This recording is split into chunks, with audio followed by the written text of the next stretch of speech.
Welcome to the Bluebunnet Guide to Why Braveheart is... September the 11th is the anniversary of William Wallace's greatest victory, the Battle of Stirling Bridge. You know, William Wallace, Braveheart, the movie. Yes, great movie. Freedom! Everybody loves Braveheart except for me. I think it's... Why? Here is your quick 5 steps guide to what you need to know about Braveheart and why it's... 1. William Wallace wasn't Braveheart. That was someone else. 2. They got his great battle wrong. 3. He's wearing a wrong era kilt, dressing up box schoolboy error. 4. He's got the wrong face on, makeup box mistake. 5. There was a much better story. They missed it all out, although they almost started to get this right. Okay, so 1. Braveheart wasn't William Wallace. It was this guy instead.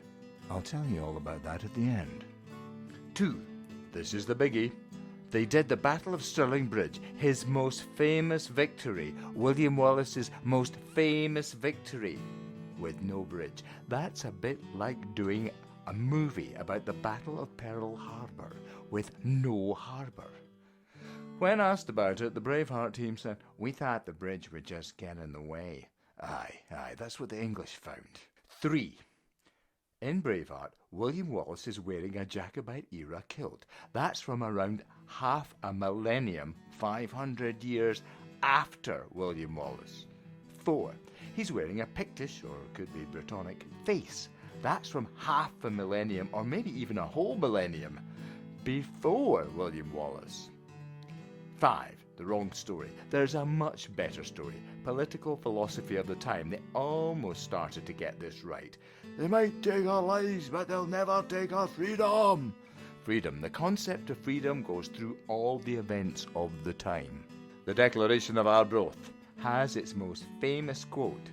"For as long as 100 of us remain alive, we will never accept English dominion. For we fight not for glory, nor riches, nor honours, but for freedom alone, which no good person gives up but with life itself." The political philosophy of freedom resonates through Scotland into the 1370s. But in 1298, Wallace, along with Andrew de Murray, it's not Murray by the way, it's Murray. It's spelt Murray, but you don't say Murray, you say Murray, alright? But in 1298, Wallace, along with Andrew de Murray, were elected, that's right, elected Guardians of Scotland. Sadly, Murray died. But Wallace continued as sole guardian. Scotland elected an all but common man head of state in 1298. The groundbreaking, world-shattering significance of this astonishing piece of political philosophy is barely mentioned in... So, the bridge. The Stirling Bridge was the key to Scotland, the most strategic military factor. The bridge was the key to the victory and the importance of that victory. They used to say in the Middle Ages, "He who holds Stirling holds Scotland." And so the two armies met at Stirling, one on either side of the bridge, as Professor Bunnet will now explain. Up behind me, up there, on the rock they call the Abbey Craig, is the Wallace Monument, and that marks the spot where William Wallace stood at the beginning of the Battle of Stirling Bridge. Behind me is Stirling Castle, on the south side of the River Forth, and it was under the rock of Stirling Castle that John de Warenne amassed his English army. This is Stirling Bridge today. This is not the original bridge. The original bridge was a Roman bridge, a much longer affair, probably running at a diagonal, a long diagonal, and that's how there were so many troops on it when it collapsed. The two armies glared and glowered over the bridge at each other, neither one moving, until eventually John de Warenne decided to play mind games with William Wallace. He knew that Wallace was a great guerrilla commander, but he knew that Wallace had never commanded an army of chivalry in the open field of combat, and he must be nervous. So he sent messengers over to tell Wallace, "Surrender now whilst you still can. You have no chance against us. We are the mailed might of England. We are the chivalry of Europe. We're well trained, well practised, and well equipped in the art of war. And furthermore, we are led by men of experience of command, men of noble birth. You are nothing. Surrender now whilst you still can. But William Wallace wasn't too bad at the old mind games himself. He sent the messengers back telling them, Tell your masters we did not come here to surrender. Tell them to come over the bridge if they dare, and we'll fight them. We'll fight them all. We'll fight them till we're in their very beards. John de Warenne had never been spoken to like that by a common man ever before in his life, and in his fury and indignation, he began to trot the army of England over the bridge at Stirling. William Wallace up there on the Abbey Craig must have given a wry smile when he saw the army of England on the move over the bridge, because that's just exactly what he wanted to happen.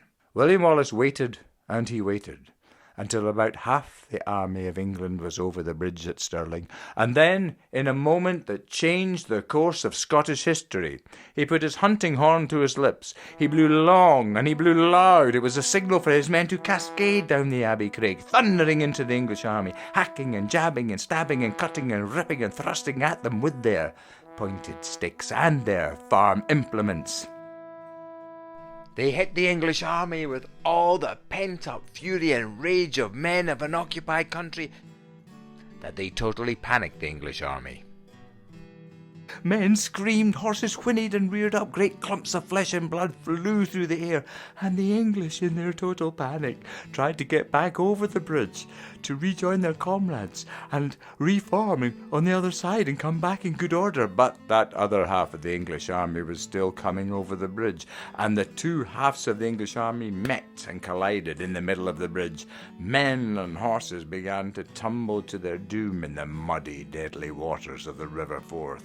Then the old bridge began to sway and to creak. Some people say William Wallace's men had sawn through some of the central support stays, and this may be true, for suddenly, with an almighty crash, the bridge collapsed, killing thousands, as those on the bridge went straight to their doom, and those on either side queuing to get on had nothing to restrain them, and they too tumbled into the void, head over heels, man on top of horse on top of man on top of horse, shoved on by more men and more horses.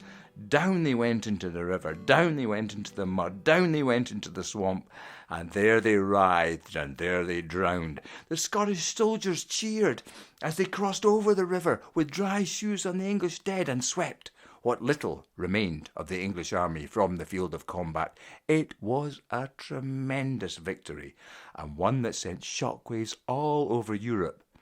Never before had an army of foot soldiers and peasants taken out an army of chivalry in the open field of combat. William Wallace was elected Guardian of Scotland. And so, by not really dealing with any of this stuff very well, that's why Braveheart is BH is BS. Oh yes, who was Braveheart? Well, that's very easy. He was our hero king, Robert the Bruce. The movie does not treat him well. Very rude about the man who made what Wallace did actually count.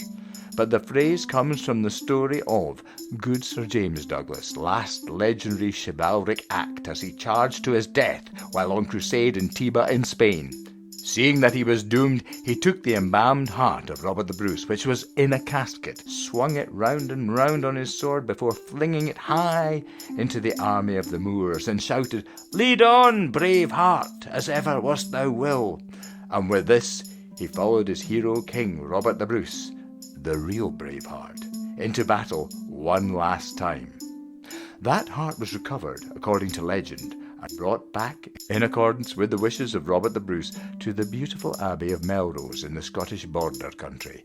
And if you go there, you'll find under a small stone marker the last resting place of the heart, the brave heart of our hero king, Robert the Bruce.